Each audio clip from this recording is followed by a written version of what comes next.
सुमेधानंद का कांग्रेस पर बड़ा हमला हुआ है। कमेटी की राय के अनुसार ही यह निर्णय लिया गया। कांग्रेस ने चुनावी लाभ लेने के लिए फैसला किया था। शेखावटी में पानी भी हमारी सरकार लेकर आएगी। पूर्व सांसद सुमेधानंद ने क्या कुछ और बोले हैं, कि रिएक्शन दिया है, वो आपको सुनाते हैं। सीकर में कल कांग्रेस और कम्युनिस्ट पार्टी के कुछ नेता इकट्ठे हुए।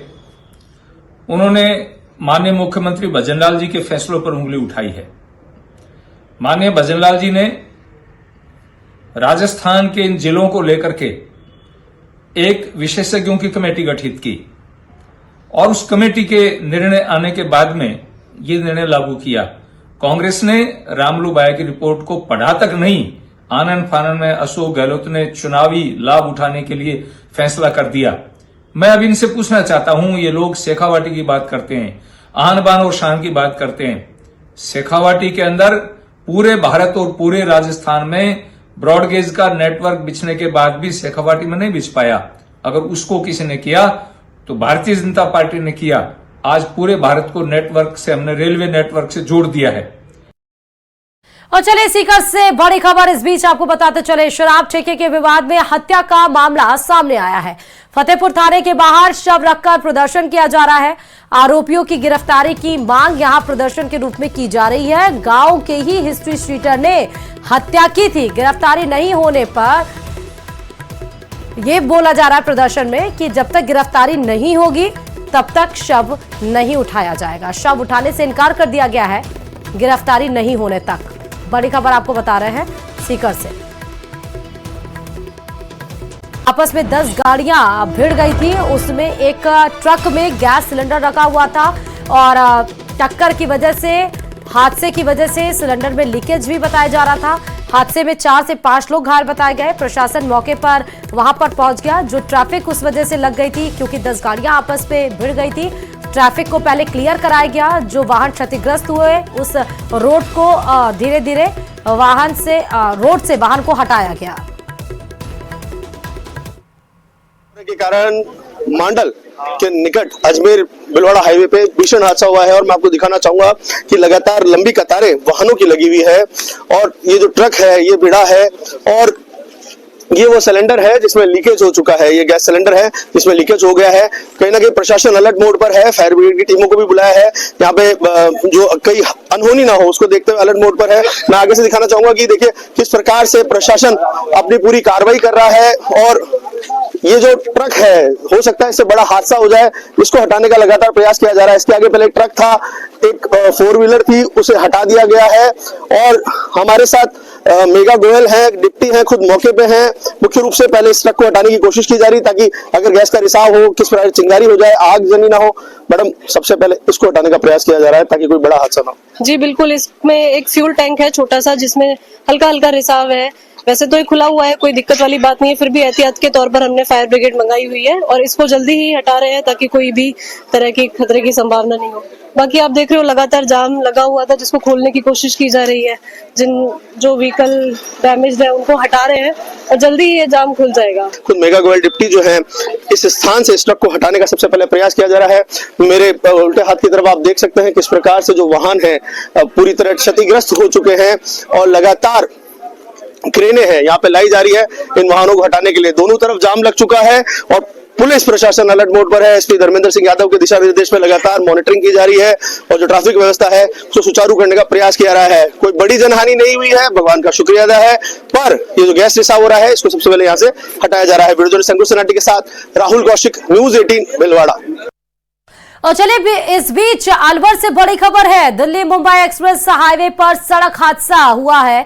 गोविंदगढ़ के 91 नंबर चैनल पर यह सड़क हादसा हुआ। कोहरे के चलते बस ने आगे चल रही कार को टक्कर मार दी। टक्कर के बाद से रोड पर ही बस पलट गई। सभी यात्री फिलहाल गनीमत यही रहा कि सुरक्षित है।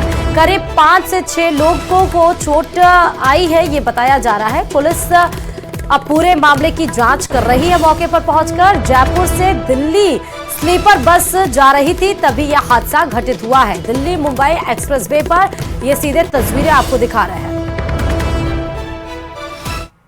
सोए हुए थे, अचानक बस लहरा के पलटी खा गई। शायद हाईवे पे कुछ रिपेयरिंग का काम चल रहा था, उसके कारण कुछ बैरिकेड से दिखे नहीं ड्राइवर। तो लहरा के पलटी खा गई। चालक को कोई नींद वगैरह तो नहीं? नहीं नहीं नहीं नहीं नहीं, अभी तो नाश्ता करके हम थोड़ा सा 15-20 मिनट पहले ही तो चाय नाश्ता करके निकले थे फ्रेश होके। कहाँ से निकले थे आप? ये हाईवे पे था, कोई लेफ्ट साइड या राइट साइड मुझे भी याद नहीं, किस लोगों की जरूरत है इंदौर ना, तो से क्या दिल्ली परेशान जा है? रहे थे हम लोग। खबर दौसा से है, जहां सीएमएचओ कार्यालय की कुर्की कोर्ट की टीम पहुंच चुकी है वहां पर। दरअसल लालसोट अस्पताल में नसबंदी फेल होने के बाद कोर्ट में याचिका लगाई गई थी, जिसके बाद कोर्ट ने पीड़िता को 40,000 अदा करने के आदेश दिए थे और उसके बाद पैसे ना देने पर कोर्ट की अवमानना मानते हुए कुर्की के आदेश जारी कर दिए गए थे।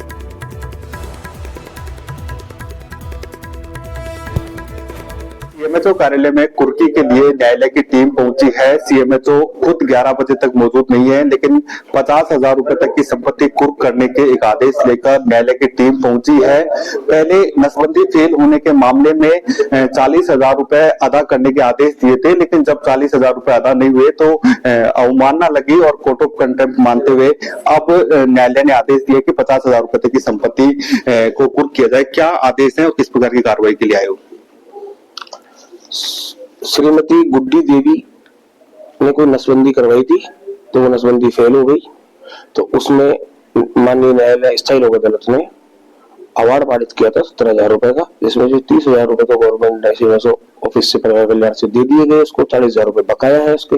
तो 40,000 रुपए जब उसको नहीं मिले तो उसने अवमानना लगाई इजराय मुंसिफ कोर्ट दौसा में, और वो ब्याज समेत आज की तारीख में 45,214 रुपए हो गए। तो कोर्ट का ये आदेश है कि भाई 45,214 रुपए की वसूली के लिए सीएमएचओ ऑफिस का कोई ऐसा अच्छा एक या दो जो भी सामान हो वो कुर्क कर लिया जाए, ताकि वो वसूली होकर उसको भुगतान किया जा सके। अगर यहाँ अधिकारी नहीं आए तो फिर क्या प्रक्रिया अपनाओगे? अधिकारी से मोबाइल पर वार्ता हुई है, तो उन्होंने कहा है कि मैं तो थोड़ा और लेट आऊंगा। मैं डिप्टी सीएमएचओ है श्री महेंद्र गुजर जी, उनको भेज रहा हूँ, तो उनकी इंतजार में ही हम बैठे हुए हैं। यदि वो नहीं आते हैं तो फिर यदि वो नहीं आते हैं तो उच्च अधिकारियों के मार्गदर्शन में अग्रिम कार्रवाई की जाएगी। बिल्कुल इंतजार किया जा रहा है। अधिकारियों को 50,000 रुपए तक की संपत्ति कुर्क करने के आदेश मिले हैं। उसके बाद में सीएमएचओ कार्यालय में जो भी 50,000 की संपत्ति के लायक जो भी सामान होगा उसे कुर्क किया जाएगा। फिलहाल सीएमएचओ और डिप्टी सीएमएचओ का इंतजार किया है। दोनों अधिकारी चैम्बर में नहीं है और जो न्यायालय से जो टीम आई है वो लगातार इंतजार कर रही है और उसके बाद में कुर्की की कार्रवाई की जाएगी। आशीष शर्मा, न्यूज़ 18 दौसा। उदयपुर के डबोक में घर के बाहर रैंप टूटने की बात पर माहौल खराब हो गया, जिसके बाद से तोड़फोड़ और पत्थरबाजी हो गई। कई पुलिसकर्मी भी इसमें चोटिल हो गए। घटनाक्रम के दौरान पुलिस के वाहन सहित कई गाड़ियां क्षतिग्रस्त हो गई। बाद में पुलिस के आला अधिकारी और कई थानों का जाब्ता मौके पर पहुंचा। हालात को नियंत्रण कर माहौल को शांत किया गया। फिलहाल पूरे गांव में पुलिस जाब्ता लगा हुआ है।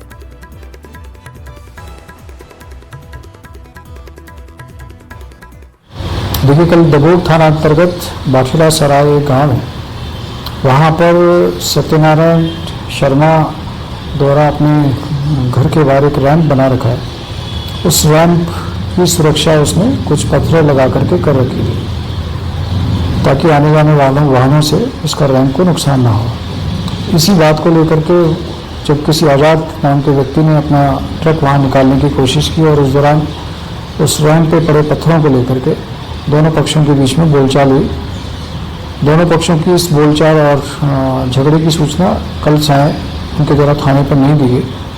आज प्रातः इस घटना को लेकर के सत्यनारायण शर्मा और गांव के कुछ लोग वहां पर एकत्र हुए और उनके द्वारा थाने पर अपनी बच्ची की तरफ से छेड़छाड़ और मारपीट की रिपोर्ट दी गई।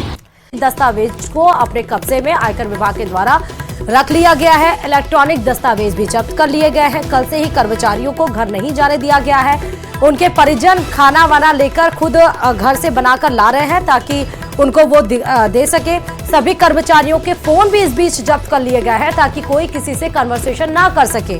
राजस्थान, उत्तर प्रदेश और मध्य प्रदेश में आयकर विभाग की कार्रवाई चल रही है। कोचिंग सेंटर पे जयपुर, जोधपुर, प्रयागराज और इंदौर में भी कार्रवाई जारी है। 3 राज्यों में 4 शहरों में ये सर्च कार्रवाई की जा रही है। बताया जा रहा है कि कुछ दूसरे कोचिंग के साथ करोड़ों का यहां पर डील हुई थी, MOU हुआ था।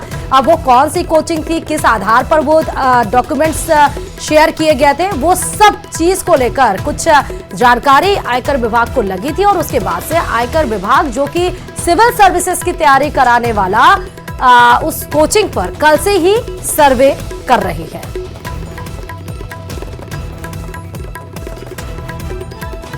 तो उत्कर्ष कोचिंग सेंटर जो नामी कोचिंग सेंटर माना जाता है, जो जहां पर जो RAS या IAS-PCS की जो पढ़ाई करने के लिए आते हैं उनके लिए ये कोचिंग संचालित की जाती है।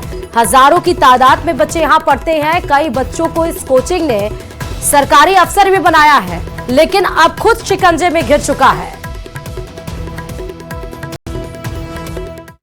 इस वक्त हम जोधपुर के जालोर गेट चौराहे पर उत्कर्ष के मुख्य कार्यालय के बाहर खड़े हैं। आप देख सकते हैं कि आयकर विभाग की टीम यहां पर कल सुबह से मौजूद है और लगातार जो है सर्वे की कार्रवाई कर रही है।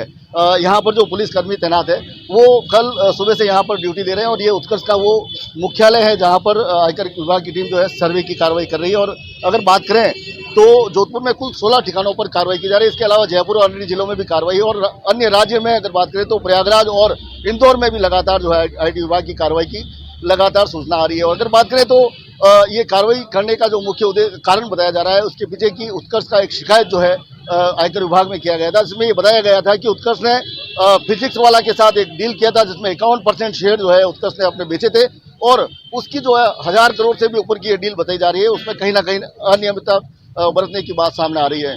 अगर हम बात करें उत्कर्ष के जो इनकम सोर्स की तो उत्कर्ष के जो विद्यार्थियों के अलावा फिजिकल जो कोचिंग की जाती है उसके अलावा ऑनलाइन कोचिंग में लाखों विद्यार्थी जो है उत्कर्ष के साथ जुड़े हुए हैं और एक बड़ी फीस यहाँ पर जो है उत्कर्ष को प्रति महीने जो है प्राप्त होती है और उसका आय व्यय का लेखा भी यहाँ पर जांचा जा रहा है। बात करें तो जो आयकर विभाग की टीमें हैं उन्होंने तमाम जो कागजी दस्तावेज है इसके अलावा इलेक्ट्रॉनिक दस्तावेज है उनको जब्त किया है। जो कर्मचारी है वो कल से जो है उत्कर्ष के कार्यालय में है और यहाँ पर लगातार जो है सर्वे की कार्रवाई की जा रही है और उन्हें बाहर नहीं जाने दिया गया। सभी के मोबाइल जो सीज कर लिए गए। इसके अलावा उत्कर्ष से जुड़े जो CA है जो इनका सारा जो आय व्यय का लेखा रखते हैं उनके घर पे भी जो है कार्रवाई जारी है। और इसके अलावा जो इनको जो भी जो कंप्यूटर वगैरह प्रोवाइड करने वाले लोग हैं उनके यहाँ पे भी कार्रवाई की जा रही है।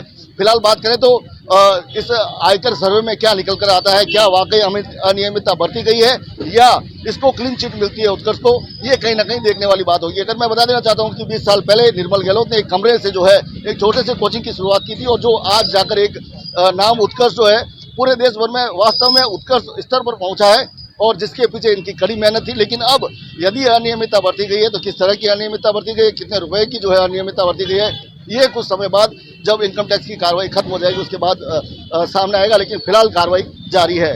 कैमरामैन समीर खान के साथ चंद्रशेखर व्यास, न्यूज़ 18 राजस्थान, जोधपुर। और